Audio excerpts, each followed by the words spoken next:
بسم الله الرحمن الرحيم والشمس وضحاها والقمر إذا تلاها والنهار إذا جلاها والليل إذا يغشاها والسماء وما بناها والأرض وما طحاها ونفس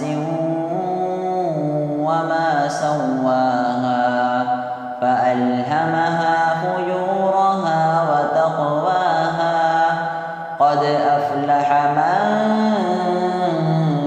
زكاها وقد خاب من دساها كذبت ثمود بطغواها إذ انبعث أشقاها فقال لهم رسول الله ناقة الله وسقياها فكذبوه فعقروها فدمدم عليهم ربهم بذنبهم فسواها ولا يخاف